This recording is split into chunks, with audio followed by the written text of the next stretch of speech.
హోటళ్లలో కల్తీ, అపరిశుభ్ర ఆహారం గురించి తెలంగాణ వ్యాప్తంగా ఫుడ్ సేఫ్టీ దాడులు జరుగుతున్న తరుణంలో వరంగల్ నగరంలో మరో సంచలన ఘటన జరిగింది. ప్రజలు ఎంతో ఇష్టంగా తినే బ్రేక్ఫాస్ట్ వడలో బల్లి వచ్చిన దారుణ ఘటన వరంగల్ జిల్లా కాశీబుగ్గ ప్రాంతంలో వెలుగు చూసింది. ఈ విషయమై ఫిర్యాదు అందుకున్న అధికారులు తక్షణమే స్పందించి సదరు హోటల్ను సీజ్ చేశారని ఈనాడే రిపోర్ట్ తెలిసింది. వివరాలకు వెళ్తే వరంగల్ జిల్లా కాశీబుగ్గ ధూపం సంపత్ కూడలిలో ఉన్న ఒక హోటల్ నుండి స్థానికుడైన బేతిరాజు అనే వ్యక్తి గురువారం ఉదయం వడా పార్సిల్ తీసుకుని ఇంటికి వెళ్లాడు. ఆ పార్సిల్లో మొత్తం 4 వడలున్నాయి.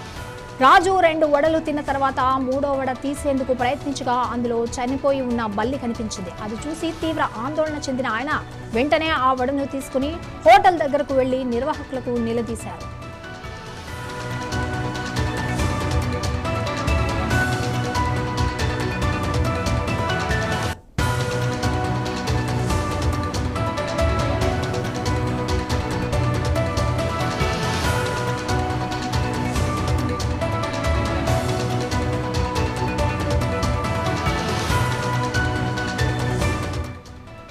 తప్పును అంగీకరించి క్షమాపణలు చెప్పాల్సిన హోటల్ నిర్వాహకులు బాధితుడిపైనే దురుసుగా ప్రవర్తించారు. సరైన సమాధానం ఇవ్వకుండా నిర్లక్ష్యంగా వ్యవహరించడంతో ఆగ్రహించిన బేతిరాజు వెంటనే ఫోన్ ద్వారా ఫుడ్ సేఫ్టీ అధికారులకు ఫిర్యాదు చేశారు.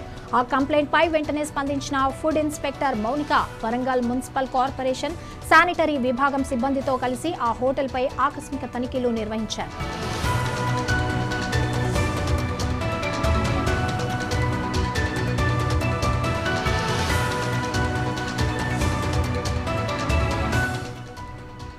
రంగారెడ్డి జిల్లా షాద్నగర్ పట్టణానికి మహబూబ్ నగర్ నుండి ఒక ఆటోలో భారీగా చికెన్ తరలిస్తూ ఉండగా స్థానిక వ్యాపారులు అడ్డుకున్నారు. అనుమానం వచ్చి ఆటోను తనిఖీ చేయగా అందులో కుళ్ళిన డ్యామేజ్ అయిన చికెన్ ఉన్నట్లు గుర్తించారు. వెంటనే అప్రమత్తమైన స్థానికులు మున్సిపల్ అధికారులకు సమాచారం అందించి ఆటోను వారికి అప్పగించారు. ఘటనా స్థలానికి చేరుకున్న అధికారులు ఆటోలోని మాంసాన్ని పరిశీలించగా అది అనారోగ్యంతో చనిపోయిన కోళ్ల మాంసమేనని ప్రాథమికంగా నిర్ధారించారు. ఈ ఘటనపై మున్సిపల్ కమిషనర్ సునీత తీవ్రంగా స్పందించారు. కుళ్ళిన మాంసాన్ని తరలిస్తున్న ఆటోను వెంటనే సీజ్ చేయించారు. ప్రజల ఆరోగ్యంతో ఆటలాడుకుంటూ ఇలాంటి నిషిద్ధ మాంసాన్ని కొనుగోలు చేస్తున్న హోటళ్లపై కఠిన చర్యలు తీసుకుంటామని ఆమె హెచ్చరించారు. తక్కువ ధర వస్తుందని కక్కుర్తిపడి ప్రజల ప్రాణాలను పణంగా పెడుతున్న ఇలాంటి హోటల్ నిర్వాహకులపై కఠినమైన చట్టపరమైన చర్యలు తీసుకోవాలని స్థానికులు డిమాండ్ చేస్తున్నారు. బయట హోటళ్లలో తినేటప్పుడు ప్రజలు కూడా కాస్త అప్రమత్తంగా ఉండాలని సూచిస్తున్నారు.